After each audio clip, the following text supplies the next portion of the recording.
What's up, everyone? Welcome to episode 5 of Beyond the Court, the podcast that talks all things basketball in the association. We're so happy that you guys are here joining us today. I'm Agent P, also known as Pan, and we got a full squad in the building. So special welcome to Amir, Andy, John, Nabil, Daryl, and Anwar. Welcome, guys. So yeah, guys, we've now concluded episodes 9 and 10 of The Last Dance, concluding the journey, which essentially became the MJ documentary and highlighting the Bulls' run. So we're going to recap that today. So let's get it kicked off right away. John, right at the beginning of episode 9, we see the introduction of Reggie Miller, obviously a key centerpiece of the Indiana Pacers, and we see that Eastern Conference Finals setup in 1998 between the Bulls and the Pacers. So what were your thoughts, man, just in terms of how that those two teams were going at it and just how it was presented between Reggie and MJ? I think it was, Reggie. You could tell right off the bat, he was excited. He thought he was going to put MJ into retirement. This was his time. He thought he had the players with him to make that happen. It was a perfect setup because you had Larry Bird as well as the coach. So instead of one of the all-time greatest, instead of him playing Michael one-on-one, or you have him setting things up strategy-wise. And on the opposite side, you got Reggie, you got Jackson, you got Antonio Davis. You had a good squad, a very solid squad that they're going up against. And Reggie had expressed his confidence. He knew that, they were going to push them to the limits. And of course, we got a treat here. We had a 7-game series, which, I mean, looking back, you think you're going to have a good challenge, but I didn't think it was going to be as close as it ended up being, of course. Reggie came through with his 3-point making shots. Some of his games, he was shooting about 60% or so. And this was, to me, if I'm looking at the series that they had for challenges, you're going to have to put Detroit up there, and you're going to have to put this Pacers series up there. Those are the two that really pushed them to the limit. Utah did push them as well, somewhat, but those two, I think, were the hardest ones. Well thought out. And Reggie, he, for all his shot-making ability and everything that he could make do at the final seconds of each game, it still just goes to show it still wasn't enough to overtake Michael. Just he always had that power to make it happen.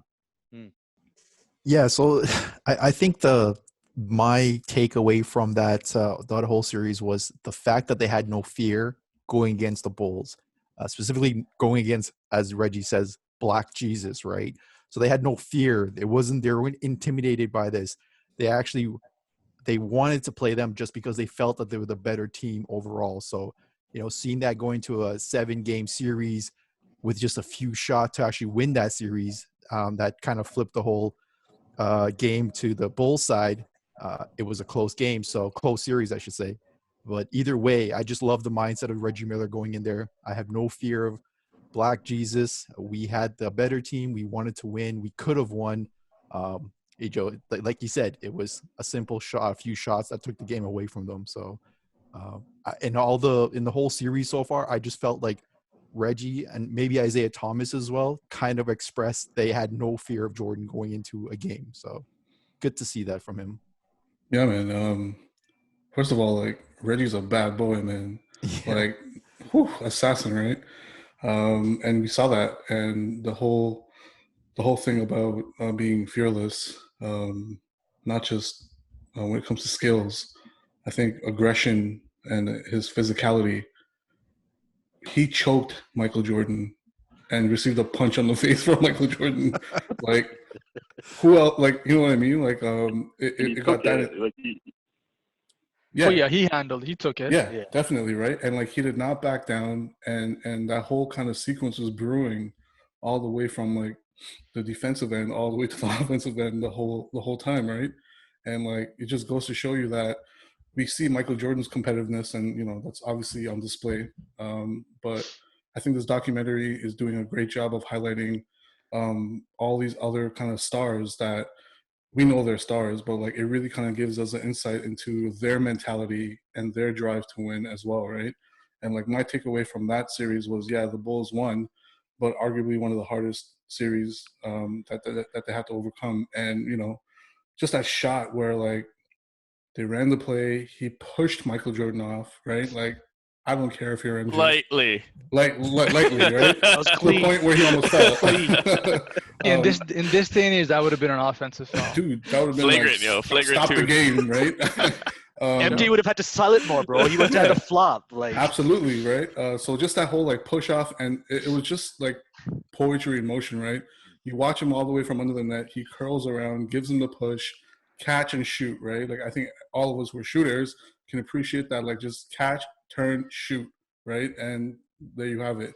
So like, and then his excitement after, right? So authentic, so raw, just like jumping around on a bad ankle. I think he had a bad ankle or something. He was just like jumping around, spinning, right? But from that whole series, the one moment was after he hit that shot, the camera pans over to Bird, and just like no emotion, right? The man knows there's like mere seconds left, or 1.8 or something. just looked up at the clock. Yeah. It's like it's not over. He knew who's on the other team, right? That was close. That was close. That It was almost close, went in. bro. Super close. Yeah, and then the next play, boom, Michael gets the ball and shot, double clutch, right? Like everybody just stopped breathing, right? And in and out, like amazing, man. Just that whole series was packed with these kind of small moments, right?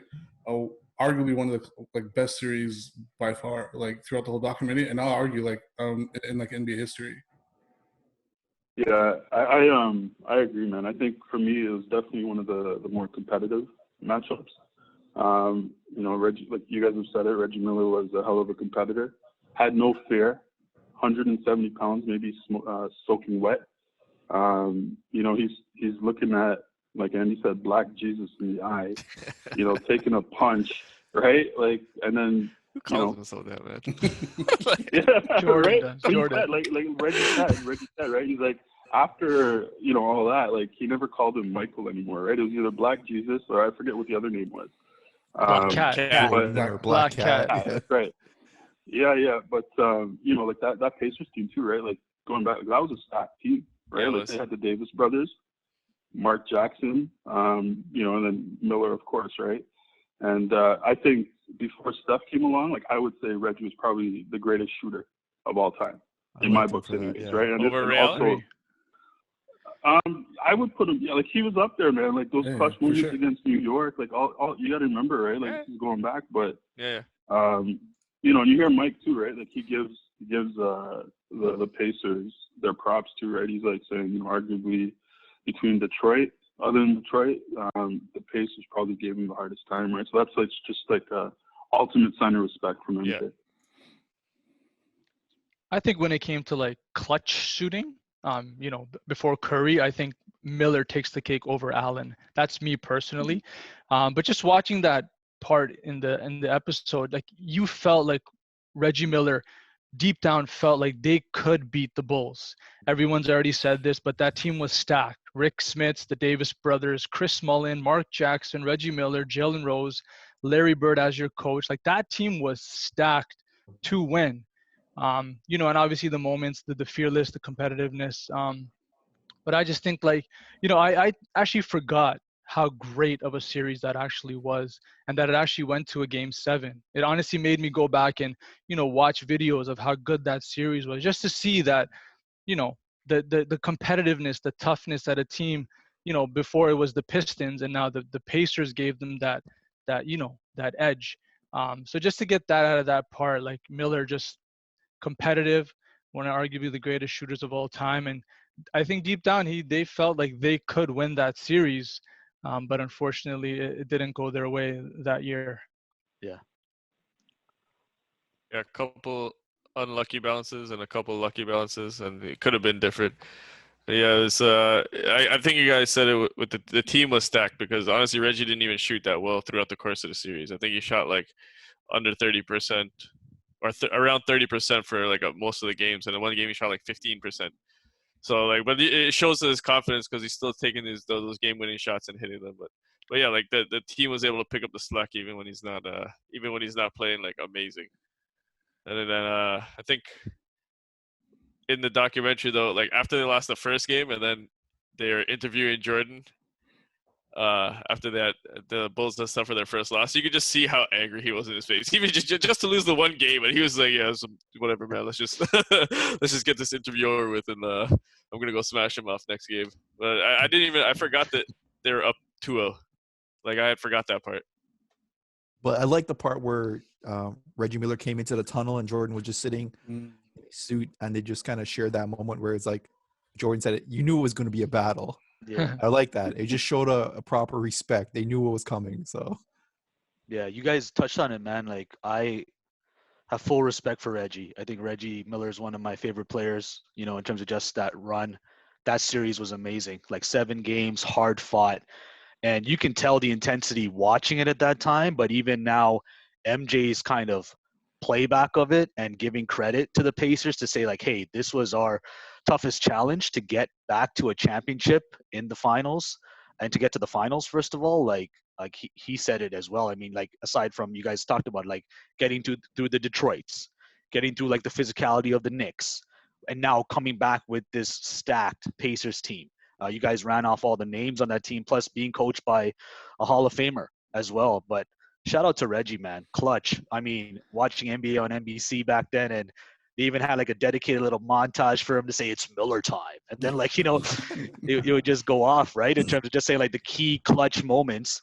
Because this is the same guy who would drop, what do you do to the Knicks? Like 8 points in 9 seconds, right? And just, you know, Spike Lee basically had like a heart attack on the side, like watching that play out in front of him. So, like kudos to the Pacers, man. Yeah, the choke sign, right? So, kudos to the Pacers, man. They gave a solid fight. The thing that really stood out for me, though, man, like even Game 7, they had their shot. They were leading, and then there's that pivotal jump ball where it's Smith's jumping off, I believe, against Longley.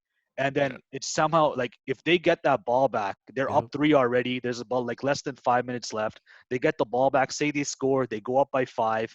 And in a back and forth like physical game like that, who knows? Maybe they take out the Bulls.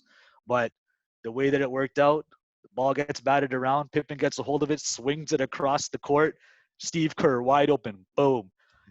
You know, hits that game-tying 3, and that was the momentum killer. Essentially the back-breaking 3, and then the Bulls went on a run, and the Pacers never could recover. So, man, like shout out to I love how they in the last couple of episodes you see formidable, really strong opponents start to come to the forefront, and that kind of segues into who the Bulls end up playing. You know, in '97 and '98 in the finals, the Utah Jazz. Like, you know, it's a testament to the Bulls making, you know, back-to-back-to-back finals. But how about like coming out of a loaded West in terms of the Utah Jazz and the competition they had to play, you know, getting through like the Sonics, you know, a loaded Rockets team, right? And like different squads, even though they might have been aging, but it was a battle out in the West too. So Malone and Stockton, man, like they come to the forefront now. It was great to see Stockton get shown on the page. So what do you guys think about the introduction of the Jazz? You know, essentially like pick and roll city, but you know, what do you guys think of their presentation? Yeah, I think that was like you said, it was a loaded series, right? You got Stockton and Malone, 2 Hall of Famers, and you know they're so good for so long doing the same thing, right? Pick and roll, just running that down your throats, right? And then there's Byron, or per Jordan, Brian Russell, right? Who just did not know when to keep his mouth shut. You know, and on top of, you know, Russell, you know, talking shit and adding wood to the fire, so MJ called it, right? You got Malone winning that regular season MVP. And, you know, now he's got 2 things to motivate him, right? Going into that series in 97, 98. You know, you hear Jordan say that, you know, he was out to prove, right, that he was the actual MVP. And I think, you know, you almost got no shot at that point, right? If anything, we've learned anything from this documentary is when Mike sets his mind to something, you know he's coming, right? And he's going to usually achieve his goal. But, you know, with Stockton and Malone, you know, they're just two other Hall of Famers who were caught in Mike's crosshairs, right? And unfortunately, no rings, you know? Yeah, it's a travesty. And like, Stockton is definitely one of my favorite point guards. Probably one of the greatest. If he's top 3 point guard, top 3, top 4 of all time, and he just got robbed. I know Karl Malone gets all the credit because he scores all the points, but I don't think he scores those points without Stockton just perfectly setting the table every single time. Perfect. Like Stockton reads a play perfect every time. If he gets doubled, Karl Malone's open all day, pick and roll. He shoots 40% from 3. He's deadly from the mid range, and he's clutch because that last shot, like he's clutch. That last shot where he missed and he just tipped barely. off on 3, like just barely, man, Yeah. just barely. You saw it in his face, like you saw it, man. I really feel for him. Out of everybody, I just feel for him because it was just sad, man. It was just sad. You know, and the fact that they had 2 tries at it, right? Mhm. Like the first year, maybe you're not as experienced going into the finals. You know, mind you, Hornacek, Stockton, Malone were in the league for like 14 years at that point. But, you know, and then, so that's the first year. But then coming back again, you know, and they said, I guess they picked up some pieces, so they were even better in the 98 finals. And they also had home court advantage because they were best, I guess they were the best team in the league at that point. So, you know, you had all the cards going for the Jazz. You know what I mean? And then fast forwarding, game 6, Pippen's back injury was at the food poisoning. That was it. Food poisoning game. Yeah, that's 97. The food You know what I poisoning mean? game was in the 97. Is it 97? Yeah. Sorry, Yeah. I'm kind of fast forwarding. But it's like you had all these, you know, issues along the way that there was openings where the Jazz could have, you know, done something. But unfortunately, like you said, man, I personally believe John Stockton as a true point guard, for me, probably the second best after Magic Johnson in my eyes. And Malone, I would probably say a top 5 power forward. But just again, add them to the kill list of Jordan, who he went through and didn't let, you know, get that ring because he was just hungry to keep adding more to his fingers. No, agreed. Just for that 97 series, though, just what Nabil just touched on there is the food poison game 5 of that 97 series. Just the commitment of Michael Jordan not to lay down and sit out that game, right? Imagine a person that's so sick, you know, you've been throwing up all day, you can't keep anything down, you know, there's nothing that can help you, but you still want to go into the game and win. And I believe he dropped something like 44 points 45, right? Stick to your stomach and have to be carried off the court. Points, yeah. It's insane. And I just feel like that game displays that mindset of how much commitment you have to put in, or the love of competition, or the love of winning, to actually sacrifice everything to get there, right? Yeah, so he's that sick and he still plays. He doesn't want to lose a single game. He'd rather die than give up that game. Yeah. So I give him respect for that, and the numbers he put up in that game. I like how somebody said, I forgot who said it, but he flipped the switch and became Terminator. I think Scottie Pippen said it. Yeah. Became Terminator. And one of the best lines that Scottie Pippen also said was, no matter how sick he was still the best player in the world. That line alone speaks volume to me. Like, he was sick, you know, impaired, but he's still the best player in the world. So to me, that series spoke volumes to his competitive nature throughout the whole series. Definitely, man. Like, you can't deny Utah's, you know, team and how they were coached and all that. But we circle back to the same thing, right? MJ. And the following year, Scotty is like back as bus, right? And then same thing, the switch goes on, right? He's like, I have a teammate who I rely on who's down and out, but kill switch, right? Like, this is it. This is my chance, right? And just, again, taking that game onto his shoulders, knowing that his supporting cast is not fully there, just rallying his team to just squeeze it through, right? Like, just get it. And in the end, you know, it just shows you a testament to it's a testament to Michael Jordan, man. The undying urge and power and willpower to just win, right? At any cost. So that was fully on display during those 2 years, like 97, 98. Yeah, Jerry Sloan also, you touched on him. He gets overlooked as well. Like he gets buried in that. But I think I'm not sure. I think he's the most winningest coach without winning the championship. Without a championship, I believe so. Because I know that John Stockton was that as well. He had played the most playoff games without winning a ring. And then just to take it back a little bit further, imagine that John Stockton had missed that shot in the previous round against Houston. And Houston had come back and won. We would answer that age-old question, man. That question of would Michael have been able, and that would have been something to see. I think everybody would have loved to see that too. Definitely. Bulls Rockets, yeah. Yeah. Just two questions, like if I can throw it out to you guys. You guys, whoever wants to take it with you, just curious on your take on it. One thing I don't understand is for the pizza, for example, right? The pizza delivery. When that happened and they had said there was 5 guys delivering it, would anyone take a chance on pizza? There's 5 guys at your front door trying to give you pizza. Wouldn't you be curious? And then don't they have it? Why don't they have a chef or someone to make like them food? That is going to puzzle me forever when I heard 5 guys at the door or something. Even though they said it was probably Michael. All I have to say, the man was hungry. He was, he devoured it. If MJ says he wants pizza, you get the man pizza. It doesn't matter what time of the night. You don't stand in front of him and his food, bro. But knowing MJ, who knows if that story is even true? He might have just Yeah, it's true. That's true though. Well, even like answering that, John, like the guy who made the pizza came out and he's commented on it now, and he said, I made the pizza before, and like I came to deliver it. There wasn't 5 guys. It was just me and another guy. Yeah, right? Oh, really? As soon as he said that, I'm like, it sounds like bullshit. So like I mean, for presentation purposes, in terms of a documentary, like for years, what have we been told? We've been told it's a flu game, right? And then there's rumblings about and rumors about this food poisoning that could have happened. At the end of the day, he was sick. He was sick. He was not at 100%, and he was able to still perform at that level. But you're right. I mean, if 5 guys came to drop off a pizza, they're trying to get a glimpse of the GOAT. And apparently he's a Bulls fan, the guy who made the pizza. He just wanted to say hi to Michael. So I don't think he's trying to poison Michael Jordan, right? So like you're right. Like how much truth versus like how much of it is fabricated or to sell a story. Yeah. But either way, it doesn't. What do we witness on the court?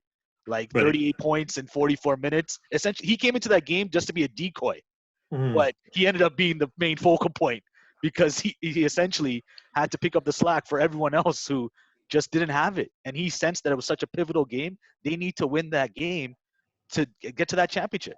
100%. Well, and fast forwarding. Sorry, go ahead, D. No, I was just going to say, man, like we're talking about, the Bulls Jazz series, but none of us have touched on that, like, iconic shot, though, man. Like, the pull-up, hold it out there, right? The possible final shot. Oh, yeah. Like, that's a Cinderella ending for me, right? Like, you're the best in the league.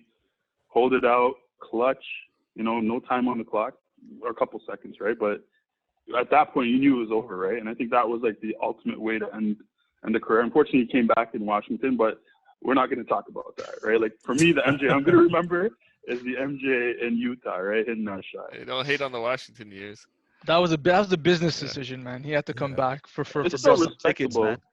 40 years, dropping 50. You got to respect. Yeah, no, 100%. Sure. But I'm going to say 2 things about that '98 series. About you got to give cahoots to Pippen for trying to come and play as a decoy. Yes. A guy who suffers from back pain. Like, it's not easy. Like, when he was wincing, I felt it. But he still was giving you a little jump hook in the lane. He was still doing what he could. So that's one. And number 2, just Jordan's IQ. Going back to what D said just before that last shot. Like, he knew the whole time he was going to go to Malone, and Malone would never check the weak side. And for him to stay there and linger and get that steal, that just shows you, like, his in-game knowledge, kind of reading the players, how he understood the game. And like I said, at the end of the day, and then when he stole that, and with that, that beautiful swish on the other end, couldn't have ended it off any other way. And we know it's not a push-off. Like, that slow-mo angle. I was waiting for it. So many people are ready to call it MJ sent him off. No, like Brian Russell, he's at the balls of his feet, man. Like he's right there. He's on his toes. Like, you're a defender, you start sliding like that, bye. Like, you're gone. Like his momentum's already shifting. His momentum's gone. He might as well take a seat on the bench next to Jerry Sloan at the rate he was going. And then MJ just held the pose on him. So, like, I love the fact that they actually even slowed down the angle. So even for the young bucks that are watching now as well, if you don't know, now you know that it wasn't a push-off. It was legit, held the follow-through, and it was perfect.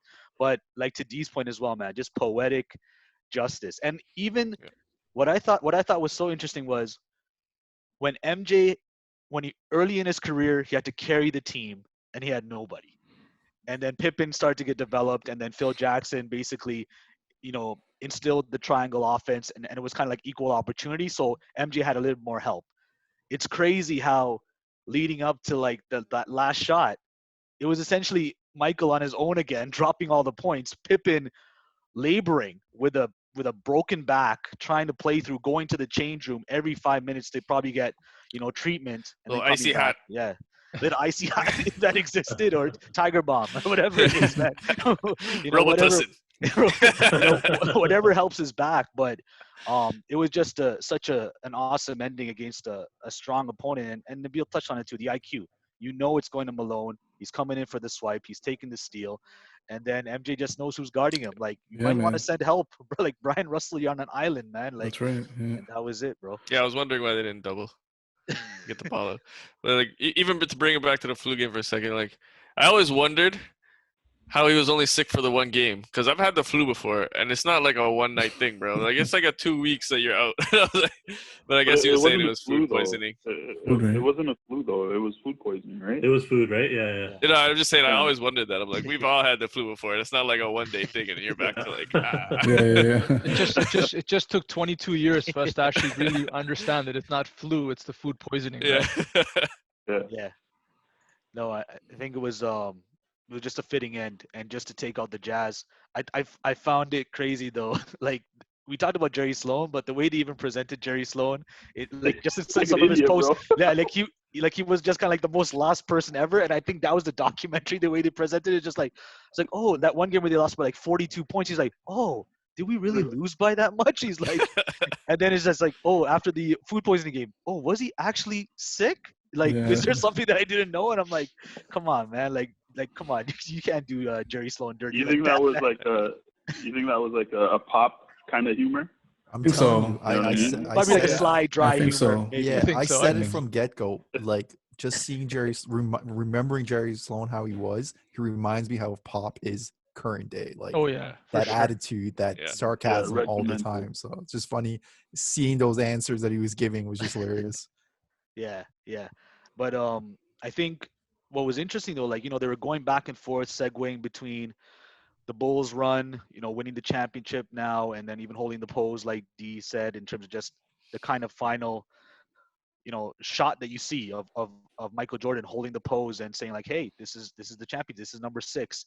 I found it interesting how the documentary also like segued into like, shout out to the role players, because we really started to dig into, Steve Kerr. And I didn't think that they would go into a history regarding Steve Kerr in terms of that type of backstory. And I never knew that type of detail regarding Steve Kerr and what they touched on with respect to his family, his upbringing, and even his father. So what did you guys think about how Steve Kerr was presented, and just like, just in terms of like the role player, and like that he became such a pivotal role player in that, second three-peat?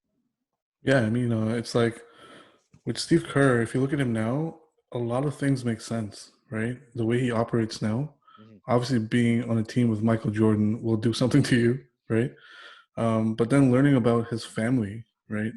Just a bit, like he, in my eyes right now, is like one of the most like intellectual people in the NBA, along with Pop and, these kind of people. But now it all makes sense. Like, if you look at his parents, I believe one was a teacher. They both were professors, actually. Both were professors. Yeah, sorry, like not even teachers, like professors, right? To the point where his father, like, after doing his whatever he did here, got deployed to the Middle East. Like, I couldn't even fathom that, right? Like, going down there and doing his thing, and just that happening, right? Like, the fact that he comes from a family with such deep like education, just knowledge. They seem very knowledgeable. So when something drastic like that does happen, normally those types of people are able to handle the situations better, right? And you saw that in Steve too, right? Like obviously he teared up. Anyone would tear up when you bring up emotions. When you bring up the loss of a parent. But at the same time, like there was this like composure to him that you could see right away, right? So that was the biggest thing for me. Like I knew his IQ when it comes to basketball is top notch, but now you see why he is the way he is, right? Amazing upbringing from a educational kind of standpoint, and then playing with Michael Jordan, being coached by Phil Jackson, having amazing teammates that he's had, his success that he's had after playing and with the Warriors right now, it's like it's a buildup of all this, right? So in a way, he has the same kind of, maybe not to the extent, but he's in the same category to me as MJ when it comes to that drive, right? He has it too, and he still has it. So and he demands it from his team now. So it was interesting to see that part, which obviously I don't know in this group if anybody knew. I had no idea of, right? Oh, No, I didn't. Yeah, I think that was like probably probably one of the biggest surprises for me in this documentary, right? Like you said, right? Like came out of nowhere. You know, I had no idea he went through what he did, and you know, like you said, it's like, you know, no one wants to lose a parent, right? Let alone in the way that he did, right? But I almost feel that you know, it drove him to work harder at ball, right? Like they said, he just buried himself, and you know, basketball after that, right? It was his outlet, and I almost feel like it between him and MJ, like it was almost like a common ground, right, where they could relate to each other. They both lost a parent who was, you know, taken away from them through murder, not even naturally, right? Like so, you know, between MJ and Kerr, I think that was like almost like a common ground. Yeah, they went at each other in practices and whatnot, but you know, their relationship was probably deeper than we all thought. I got from the series that that Kerr understood his role when he came into the NBA. Like he understood that, hey, I'm not going to be the superstar of a team. I have to understand that I'm a role player, and he worked on being a role player. You know, when he got drafted by the Bulls or got to the Bulls, you know, he mimicked his game after Paxton, right? So, and then Paxton took him under the wings to kind of help him through and guide him to become this role player now that Jordan respects, and put him in the documentary. It gives him that little piece, right? So I like the fact that when he came in, he put his head down, he just worked, and he worked on the craft that he knew. He wasn't going to be the next MJ or the next Reggie Miller, just popping up shots. And he said in the documentary, he gets probably 5 shots a game, and he's just hoping to make them the best as possible. He's not going to get the 20 shots. So that's the level of commitment from him, just working on his craft to help support Michael Jordan in his road to the championship, right? So I like that he had that mindset. And even today with the Warriors, he tells his guys constantly, be prepared. You know, that he always tells them that, because you never know when your card will be called. So I think in that Warriors organization, why they were so successful was he always prepared them. Regardless of your role, you just work just as hard as everybody else, right? So I'll always like Kerr for that reason. Yeah, it's a tough thing to accept that role, right? Because I'm sure if you make the NBA, nobody makes the NBA going there and being like, I'm making the NBA to try and be John Paxson. Like, no, you're trying to be, everybody's trying to be Michael Jordan, right? Like everybody's trying to, so it's a tough thing to accept that, I guess, a certain level of self-recognition. So it's pretty impressive. And when you do have people that do that, you end up with great teams. Right. Like that to me is the indicator of a great team, is when everybody knows their role and they execute it to their best abilities. Personally though, like I wish, like I appreciate all the Steve Kerr stuff, but at the same time, like I wish like they had shown a little bit more spotlight on some of the other teams, like even the Pacers. Like they did a decent job with the Pacers, but I feel like they didn't do justice to the Jazz, because I'm like, you're talking all-time great teams, and I just wish they had shown a little bit more of how good they were, because I know the older heads, they know, but for the younger kids, like they're not going to really know or get in depth of like how good John Stockton was or how good that Jazz team actually was, and the grind that they had to go through to get to the finals. Like we touched on already, like going through all those things, but I did appreciate like his backstory and stuff like that. It's just I wish I had seen a little bit more. Yeah. From the competition, like highlight the competition and how good they actually were. I mean, they paid homage to him, Kerr, I think, also because in that 97 finals, when Jordan got double teamed, so like he was ready for that shot, and just to see that the humor in Kerr when they showed the parade and he was talking, and just what he said about though I'll build Jordan out. So just to show you, like he does have humility and humor from where he came from, but rewinding, he was a second round number 50th pick. You know what I mean? So I think you come into the league thinking like, what, I'm just going to try to improve whatever I'm good at. And he was an amazing shooter, definitely one of the top, role player shooting wise. But with Steve Kerr, I look at it like dreams can come true. Like he wasn't scouted by a tier 1 college. Fine, he went to Arizona last minute, drafted in the second round. But fast forwarding to today, he's a 5-time NBA champion, 3-time champion as a head coach. Like you wouldn't think that some kid who was actually born in Lebanon, raised in California, coming in the second round would have a resume like that. Mind you, playing with Jordan, Pippen, Duncan, Robinson, and having players under you like Curry, Clay.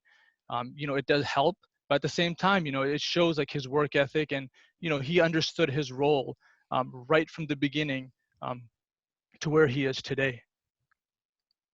Yeah, I think you guys touched on it. For me, it's you can see like if someone comes to the NBA, they think that if they don't have a good sense of self-awareness, they think that they're going to be the next star. And for Steve Kerr, like being that low of a pick and just knowing that like, hey, I only got one crack at it. Only Arizona gave me a shot, in college, and I'm being drafted. And like I gotta carve out my role here, or else I won't be in the NBA for too long. So he was essentially watching tape of, like Andy mentioned, like John Paxson, to kind of be like, I got to be in a situation like that where I can hit key shots and be in a proper system. And lo and behold, he had a chance to be under the tutelage of Phil Jackson, be with greatness in Michael Jordan, and have like solid teammates like Michael Jordan, Pippen, playing alongside a Tim Duncan, getting coached by Greg Popovich, right? And now, like Nabil just listed off his resume, an 8-time champion in terms of player and coach combined in the NBA, still going. Yes, the Warriors had a down year this past year, 4-peat as well. And him for himself, yes, he had a 4-peat in terms, yeah, and that was one thing like we'll get to, like talking about could the Bulls have won 7, and we'll touch on that shortly. But it's like Steve Kerr has basically drafted out this resume now in the NBA that you would have never thought for someone from where he came from, as a role player and now as a coach of one of the best teams. Yeah, they had a down year, but watch out next year if they do get Giannis too. Like who knows, right? I mean, it could be one of the most stacked teams ever. So we'll see. Like that 4-peat is Patrick McCaw 3-peat. And if the season gets canceled, technically he's a 4-time reigning champion. These are good luck charms, man. But if you think about it, Kerr has think about the coaches he's played for. Like he's got Phil Jackson and Popovich as his two coaches. Yeah. So he's got a lot of proper coaching experience that he can put to his teams too. So and to also be a sponge, right? To be able to come up with game plans and take up offenses. And yes, Mark Jackson had a good run with the Warriors, but it was Steve Kerr who came in with apparently a giant binder and said, "This is how we're going to use Curry and Clay." And it's kind of just opened up that entire offense where look, they just went nuts in terms of just an offensive juggernaut. What do you guys feel? Sorry, go ahead, Amir. Yeah, I was just gonna say, I think in terms of the coaching, I think this whole documentary kind of opened my eyes on Phil Jackson a little bit more, because I think I used to just write him off as this guy played with the best players of all time. Like how much coaching is he actually doing? But then you actually see him and how he interacts with his players, and I think it's just how he connects with them on a personal level and how he understands. He kind of has a pulse for the team. I think that's his talent on top of his X's and O's. Yeah. Speaking of personal level, I mean, we see Michael Jordan presented as like a hard ass, someone who just is difficult and just has like such a tough exterior to him. But then we see the compassionate side with the bond that he had with the security guard, Gus. And how do you guys feel like that was presented? Where like essentially to me, Gus became that father figure for MJ with Michael losing his father, and just how Gus essentially became kind of a driving force and even a motivation for Michael to make sure that he won games for Gus, right? And how do you guys feel that was presented as well in terms of showing a softer side to Michael Jordan as well? Uh, in addition to showing a softer side, I think it shows that he, like him, like kind of making things up, right, to kind of drive him or whatever. He like kind of latched onto this old head, right, and all the security guards were all like older, kind of, and he said it himself, right. They gave good sound advice. They kind of walked him through scenarios, all that stuff, right. So again, I feel like he latched onto someone he felt that was, kind of not replacing his father, obviously, but kind of stepping into that role a bit, and just someone. There was a point where they were in the room and no one was talking, but like it didn't feel awkward. And I think everybody wants someone like that, right? Like in their life, especially when you don't have a father. So that was one thing. And the second thing was like, yeah, his compassion, man. And like, you would never imagine MJ letting somebody, knowing how closed off he is and was, um, not letting anyone into his circle, right? To allow a security guard to come that deep in, right?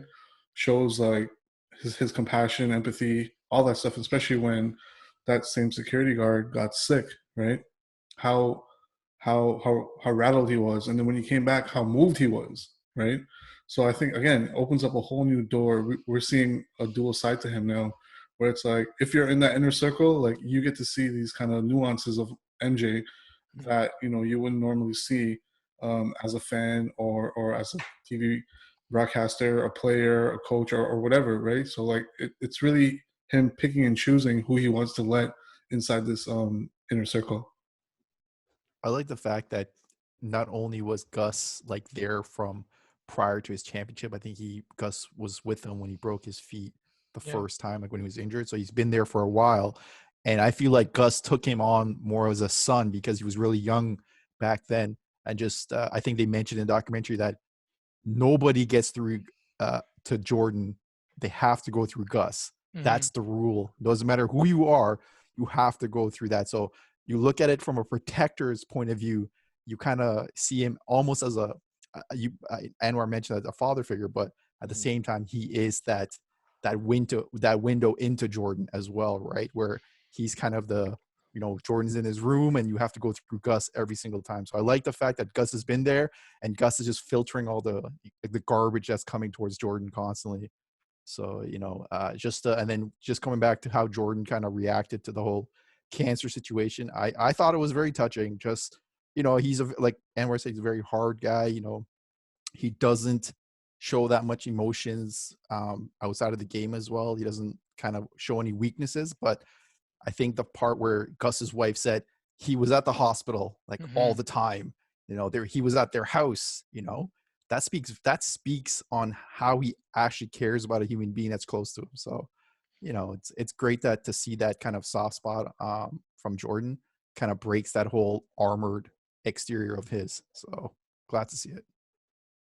I think it kind of just shows that Jordan was human, like he had those human emotions. And, it's kind of cliche to say, but, even me, like, it's nice to have that older person around to give you that sound advice, to be that wise and have that wisdom. And I think once Jordan lost his father, Gus was there and kind of filled that role. I'm not saying he was his new father, but he did say that, and Anwar mentioned, like, he looked up to him in a sense for that sound advice. And I think it was nice because, the whole documentary was based on Jordan, kind of the killer on the court. But it was nice to see those tidbits of him off the court, during his father's time, and now this time with Gus, and just showing like his emotion and his attachment, to the elder statesman of the community that was kind of in his close-knit circle. Yeah, I think it definitely showed that human element. It showed that, you know, Michael Jordan was not just this wired, intense robot that was just a killer on the court all the time. He had Gus that he allowed into his inner circle and trusted, and you know, allowed him to be very close to him, and it showed that compassionate side to MJ as well. Although, you know, you don't see too much of that. It was a little glimpse of that, but you know, we see the proverbial, you know, close to the end of the documentary, and I thought this was just one of the things that just stood out for me. We talked in earlier episodes about the lack of peace that we see in Michael Jordan. And I feel I can see now why, because there's that element of, could the Bulls have won a seventh championship? You have 2 three-peats, you win 6 total championships, and there's just that, you know, that hanging cloud of, we're going to break the band apart. Phil Jackson, you can go 82-0, and we're not going to retain you as coach. Scottie Pippen, you're not going to get paid here. You know, you guys are getting older now. We're going to break up the band. We're going to break up the team. So what were your guys' thoughts on that in terms of just the end of the dynasty and the take, and I guess even the presentation by Jerry Reinsdorf and his thoughts in terms of why essentially you had to break up the team? And then I just thought it was so telling, man. Michael Jordan looking at that iPad and just like seeing Reinsdorf's comment, and it's like, come on, man. You're telling me all these guys wouldn't have taken 1-year deals to come play for one more run at it? And that next season was a shortened lockout season, 50 games. We might have seen, and the Knicks as an 8th seed made it to the finals to get destroyed by the Spurs. We could have seen the Bulls against the Spurs in a 99 final, and Michael Jordan essentially having to retire at the top of the game again. So what do you guys think about that? I thought that was that was just like a lasting impression in my mind of how it got left. I think you know, Jerry Reinsdorf is a businessman, so I understand at the end, after they won their 6th title, he can't come out and not give Phil Jackson, for example, that opportunity to continue to run for a 7th. With that said, though, with the pieces in place that they had, in terms of the agreements and what people had in their heads, and I'll touch the money side a little bit too. I digged a little bit more into that to see. I feel like you could not like to give such disrespect to Phil Jackson. You know what I mean? To go that whole season, to plant those seeds of breaking everything up, and then they win. So maybe Phil Jackson, you want to try again. I think it's completely uncalled for. I completely blame Reinsdorf. I will not. You know, him trying to say make up words now as to there was an opportunity here or there. No, I'm not the type that really accepts that. And for me, this series really, I focus on, of course, Jordan's the focus of it, but really for me, I'm still sticking with where it started, Pippen. If I'm saying where did the Bulls' success come from, I'm going to say, controversial, sure, 60% Jordan, and I'm going to say 40% Pippen, and I'm going to tell you why. The main reason being, what he did, I guess his own mistakes really opened things up. So if he didn't have those contracts, for example, that were so terrible, they weren't getting paid like they are today, right? You know, they had $3 million contracts or $2.5 million and everything like that. For them to have, you know, everyone that came on or to hold on to, from Grant or Rodman, Harper, Kukoc, like you can't get these guys if Pippen is getting paid properly like he should have been.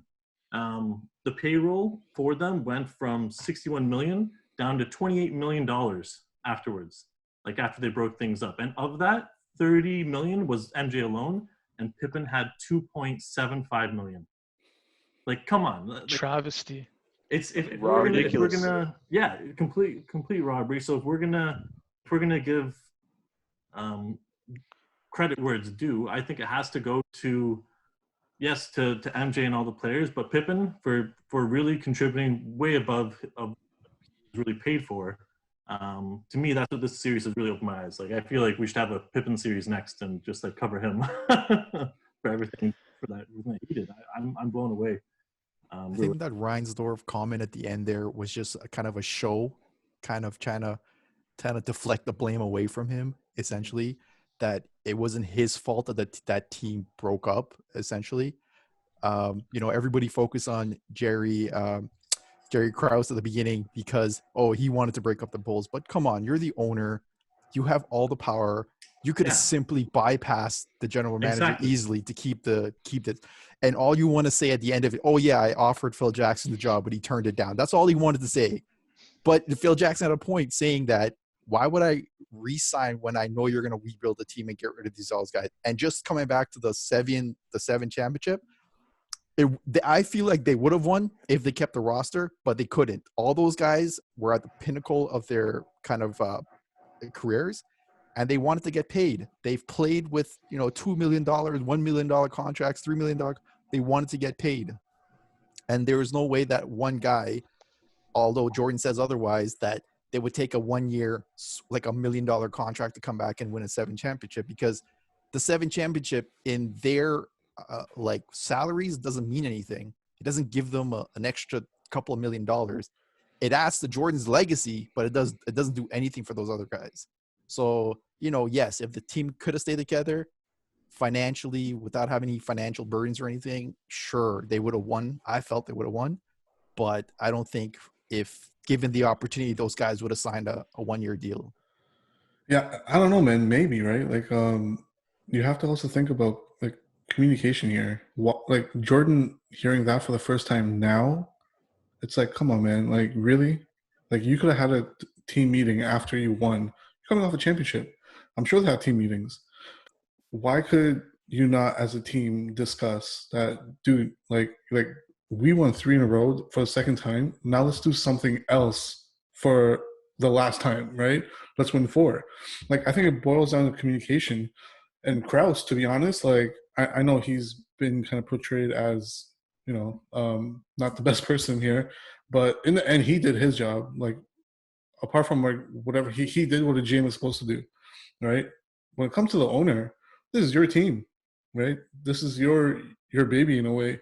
Don't tell me there's no way you could have made it work and been open about, I said this before, but like, I feel that we can do something epic here and really go for a 4th.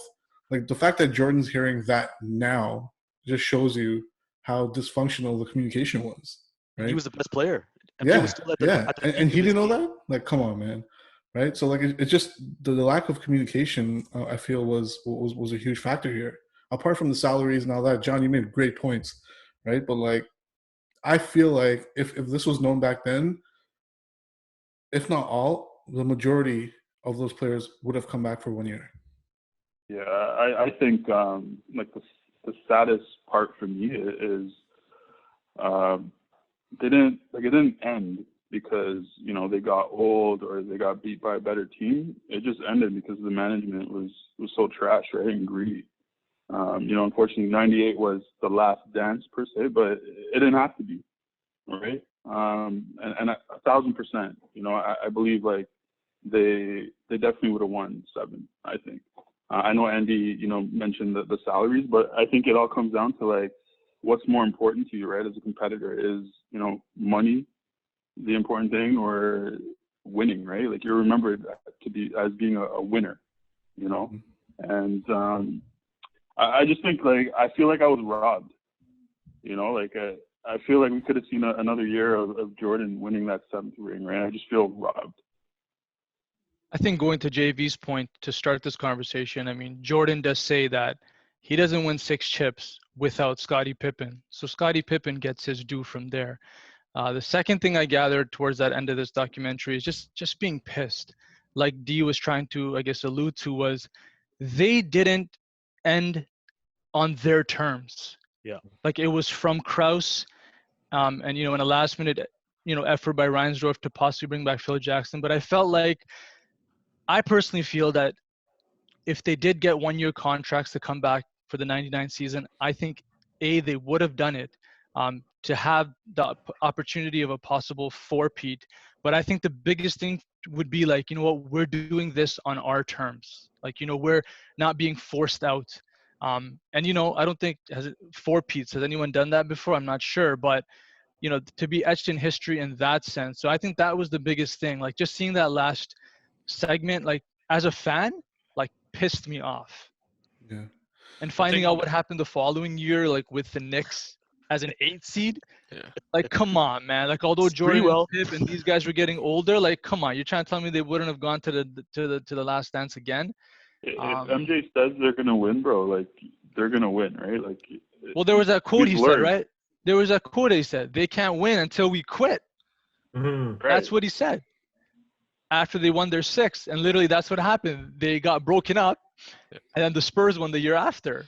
Well, like I liked what Phil Jackson had said. He's like, when Reinsdorf told him that, he's like, well, I would stay, but I don't think Jerry Krause would like that. So it's not fair to him. So he basically kind of like gave him the opportunity there. It was like, all right, it's me or Jerry Reinsdorf. Your choice. You can keep this together, or you can break it up. And without saying that, he chose right there and then. He's like, I'm not gonna fire Reinsdorf, or I'm not gonna fire Krause. So, and that was that. Like, and for Pippen's contract, like he could have easily just promised him some money after his contract was done. Like, wait, bro, we're gonna re-sign you again. Thanks for the 6 rings. Like, yeah.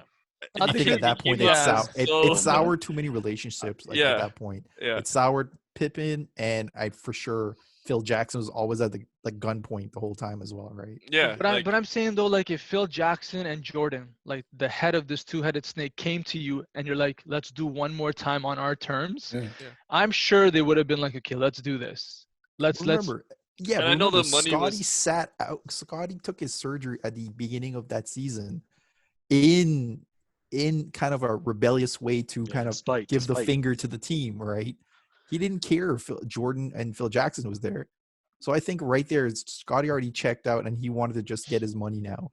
But I know you're saying like, oh, they couldn't re-sign all the players, but they didn't need to re-sign all the players. Like let's remember that second three-peat was a completely different team than that first three-peat. All you got to make sure is Phil Jackson, Michael Jordan, and Scottie Pippen in there. Okay, all the other pieces you can interchange, and you'll have a shot to win.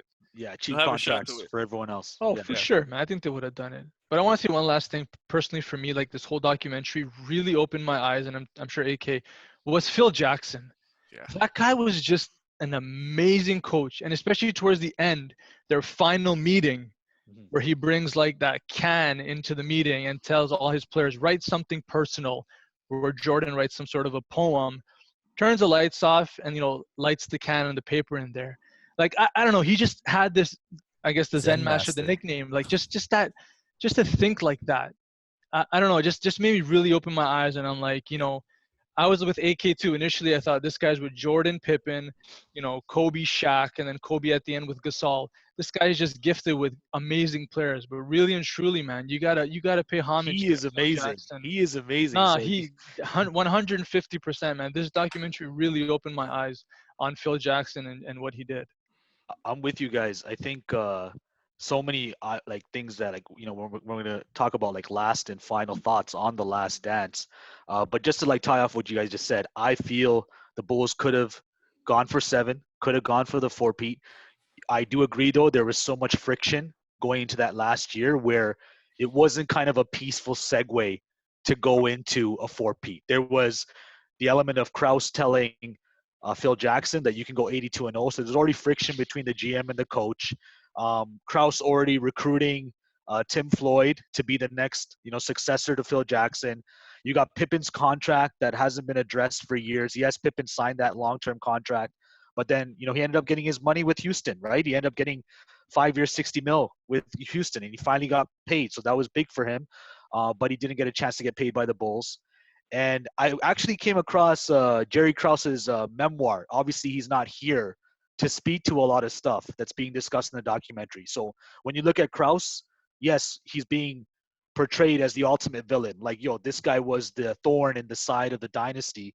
But just looking at the a memoir that was released from his family as well, Krause reasoned that there was concerns over Dennis Rodman.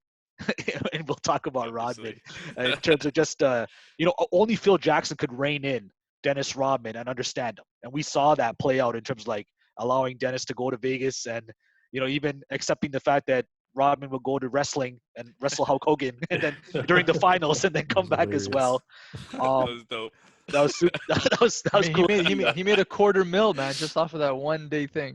Exactly. And then he also talked about Luke Longley's decline and Scottie Pippen's recent injury history. So we saw it play out on the finals as well, right? In terms of his back and deterioration. That's not to say I agree with you guys' points. If it's presented in a way where you can come back and say, take 1-year contracts, take cheaper contracts, we negotiate something, back end a deal for Pippen.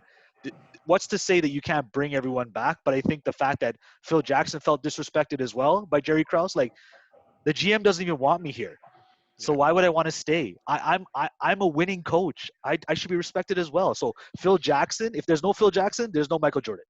And if there's no Michael Jordan, there's no Scottie Pippen. So there's no, it's so fractured. So that's why the whole thing just kind of, got broken apart. So that was pretty maddening to see. I agree with you guys. That will piss anyone off just to see like they didn't get to go out on their own terms. So for sure.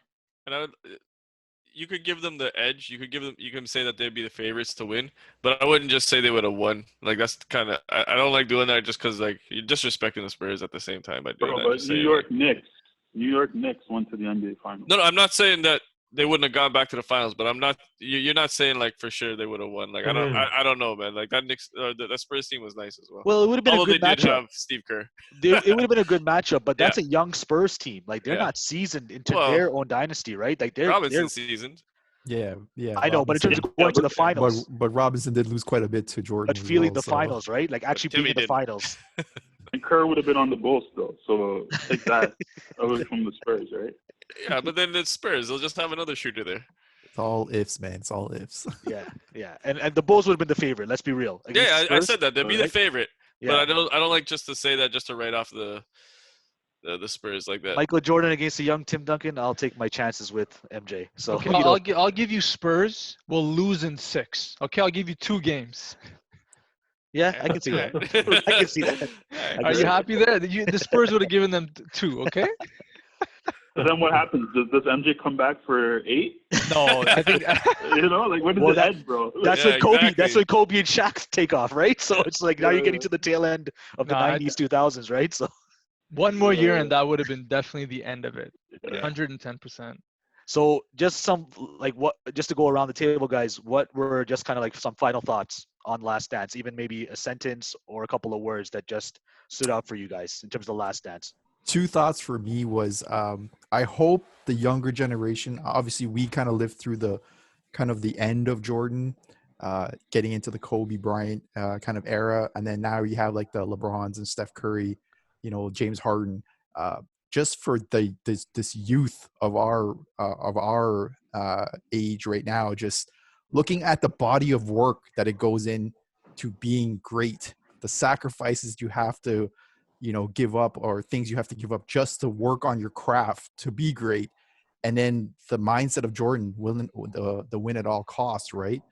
He didn't leave anybody or befriend anybody that was a competitor. He just wanted to put them on a kill list and go after them, regardless if he made something up or if it's true or not. The second thing was, Jordan, it shows you why Jordan was great. I think it did a really good job of somebody who didn't know who Jordan was or just knew his brand and kind of looked at this and said, I don't want to throw the GOAT conversation out there, but it shows that this man was a force to be reckoned with. And he could have played in this era and still been like a number 1 player in the league easily. So I feel like the youth, if they see this documentary or saw it, it's a great exposure for what the game was a few years ago. Yeah, man. I think. Go ahead. For me, I think by far one of the best documentaries I've ever seen. It was everything that I expected and more.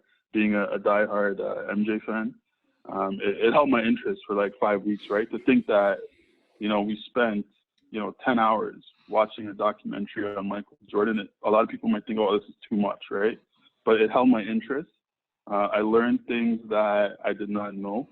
And, it just showcased like his compete level was unmatched, right? And like even today, I don't think there's really anyone like him, maybe with the exception of Kobe, right? And the other point, like Andy mentioned, like lastly, like it's the best part about the series for me is like the younger generation, right? Like the era after, like the generation after us, like they would have missed out on this MJ, you know, the greatness of MJ. And I think, you know, for them watching it and seeing what MJ was about, there's no debate, right? For me anyways, like there's no debate who the GOAT is, right? Like it's MJ and it's not LeBron, right? So for me, that you didn't have to drop names, man. Hey man, I'm dropping the name. Like there's Say no, it like no, it is, no man. debate, bro. Say it like it is, bro. Yeah, 100%. You have to say it like it is. But I think for me, the two things I took away was kind of relating to what Daryl and Andy said. I think he really gave the term GOAT its true definition, right?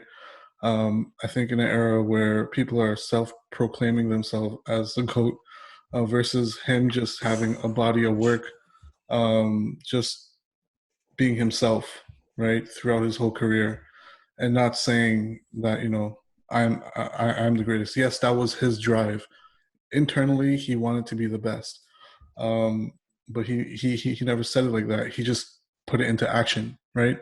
Whether it was him sacrificing, whether it was him getting on his players, whether it was him going through all the trials and tribulations, and all the stuff that we saw throughout the documentary, good and bad.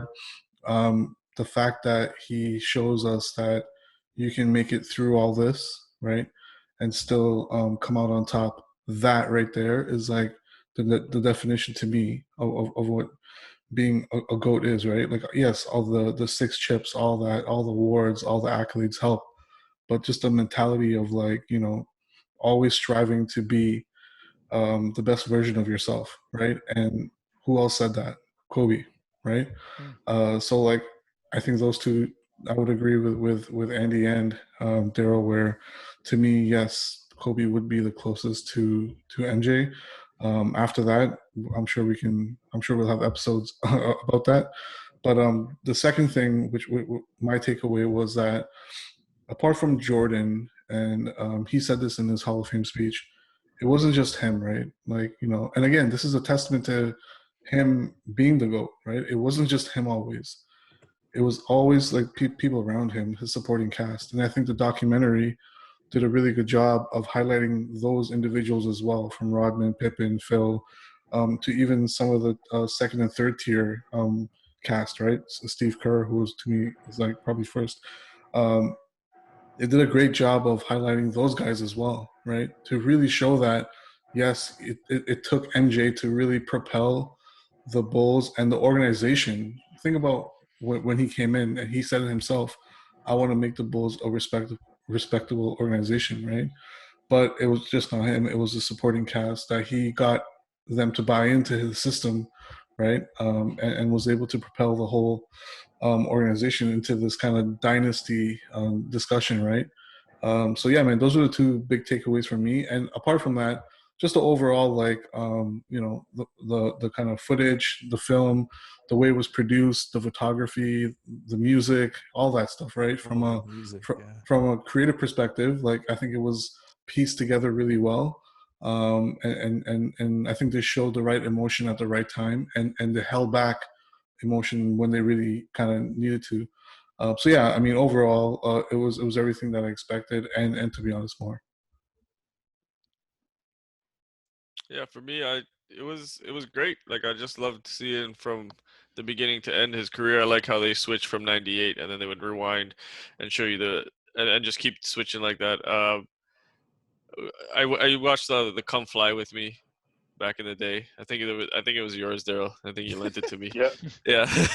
VHS. Yeah, it was definitely higher quality than that, and it just showcased the drive, like his overall drive. Like, you never got to see Jordan because there wasn't that much access back then, so like you never got to like really see what he thought or like really get into his thought process. You just saw what was on the cable station at that time, right? And so it was nice to see some of his emotions, his reactions while he's looking at the iPad of other people talking were hilarious for me. That was some of the best some of the best parts where he's just condescending towards man. So like, Gary Payton. the club. as far okay, so I'm gonna have to address the LeBron thing because yeah, okay. So as of today, another episode, man. As of today, he is the GOAT, but LeBron's story is not finished yet. So you can't just we'll write wait. that off We'll wait. already. Agreed. Yeah, like when LeBron's story is done and everything's said and done, you can make a proper assessment. But he's not done. He's still playing. He's #1 team in the West as of right now. So are you saying then technically, I'm gonna sidetrack, because he's still playing, he shouldn't even be in the GOAT conversation? Sure, yeah, that's like a good point, he's not his story's not done yet. You can't judge it. You can't judge it. So he shouldn't be in top 5 either. This is for future episodes. Oh man! All right. So he shouldn't be in top 5 either. He's still working next on episode. We'll take that to a next episode, and we'll save that. We'll save that. That's a teaser. That's a teaser for later. Okay. But for me as a fan, I started getting into basketball in the 90s. So to kind of relive that history, to obviously see it in the forefront. But for me, what I took away from this documentary, obviously, it brought me back to my elementary school days when I started playing basketball, trying to do those fadeaway jumpers and whatnot. But just the behind the scenes, what you don't see as a fan, right? Like you would just see the NBA on NBC and just the game. You wouldn't see the behind the scenes footage, what Pippen, what Rodman, what all these guys went through, the ups and downs, the highs and lows, everything that came to be as a player, like, outside of the court, on the court, how management is involved. So just the whole documentary as a whole, I think just the background footage, I really appreciated just seeing that. I mean, everyone already has talked about, the fact that the youth nowadays can see why, us older folk think that Michael Jordan is the GOAT, if not up there. Why? This kind of proved that to a certain extent, just his killer mentality. And like I said, the thing that I take away though is 2 what ifs for me is, if Jordan didn't retire in 93, could we have seen a Bulls Rockets final with Jordan against the Dream? And then fast forwarding to 99, if they did take a 1-year deal, Bulls against the Spurs. So, I mean, those are some what ifs that I wish could have happened. But unfortunately, at the end of the day, you take with what it is, and probably one of the greatest dynasties in all of sports, the Chicago Bulls. And for me, oh gosh, there's so much I could say. In terms of the GOAT debate, I won't get into it too much. I'll agree. We'll see what happens with LeBron, but I do, of course, I give respect to MJ for what he did. Different eras, different teams, what can in terms of make up a composition. So I can't, it's hard to say. But one thing I'm going to say, and feel free to bring this up in the future, because it's kind of it's an odd one out there, but I'm going to say is this actually brings to mind for me a German word, Schadenfreude. I don't know if you guys ever heard this, but this oh, bro. stood up for me for Jordan. Because think about his career. So he said it himself, where he was, you get, the more attention you get, you're going to have more people coming out. You're going to have the Sam Smiths, right? You're going to write these articles about gambling or what you're doing here or there. You're going to have Reinsdorf, that basically, even though he could make more money off of you, or Krause, for some reason or another, they don't seem to be on the same page. But with this, that word basically has to do with people that take satisfaction in other people's failures or misfortune. What to me, this is perfectly applicable for MJ, because what does he do? So of course he comes back for a little bit, but what has he done in his later part of his career? He didn't have the control. Reinsdorf had it, right? He made the shots. But now MJ is worth more than that billionaire. MJ now makes the shots. MJ has taken on a new challenge. He reinvented himself again. It just goes to show his mentality and his aggressive, no limits, basically, thought process on, if I don't have this now, just give me time. I'll meet that challenge and I'll make it. And to me, this just shows not only his playing days, but his ownership days and all his financial decisions. I have more respect for him as an individual on the court, but also off the court. What he's done has really impressed me, and ESPN Films has done a great job of that. I think, just for me to close off on this, it was so good to see that 90s ball, and just even, that historic kind of element, like for us as the older heads of what we were, used to watching NBA on NBC, like just the tune playing in my head, and just even seeing just some of the great competition that was there. You know, seeing those Knicks teams, seeing the Pistons teams. I mean, seeing Charles Barkley with the Suns, Gary Payton, John Kemp, you know, Karl Malone, John Stockton, Reggie Miller, like just such great competition. But speaking to Michael Jordan specifically, just that tenacity, the drive, the element of being a competitor, being just having such a killer instinct element. Key thing that stood out for me is his drive for greatness took him to places where normal people and their thinking and their thought process would never go, to the point where he would create scenarios in his head that didn't even exist, to say that either someone either made fun of him or poked fun at him or slighted him or disrespected him. That is something that even lit a fire within him, that I don't know how many people would actually do that, like create imaginary dartboards and just go after people's heads in that sense. I thought overall the presentation, to what was mentioned earlier, very enjoyable, great presentation, you know, great music, great layout. I don't think it's pissed off too many people, aside from like maybe Horace Grant and Scottie Pippen's not too happy with the presentation as well. So you do have a bit of controversy surrounding it as well, but testament to Michael Jordan as well. He's center stage once more. I think it just had under like 27 million people who've watched the last dance as well. So like crazy viewership. Netflix, ESPN, all on top as well in terms of that. So just it was really nice to watch. And I think my only, I guess, negative is we're kind of robbed. We're robbed of, could Michael Jordan have won and the Bulls have won a 7th championship?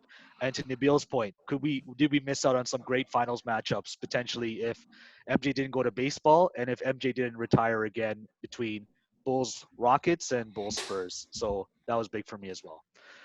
So that concludes it for us, guys. I mean, we've wrapped up The Last Dance. 10 episodes, very enjoyable watch as a whole. And now we are going to segue into some additional topics that we'll start to like put together. So stay tuned for that, guys. Feel free to like, comment, and subscribe. There's a subscribe button too in the video, so don't forget to hit that as well. Check out our podcast in terms of our Instagram handle, which is Beyond the Court _podcast. And that's all for us here. So take care, be safe, and stay blessed, guys. Have a good night.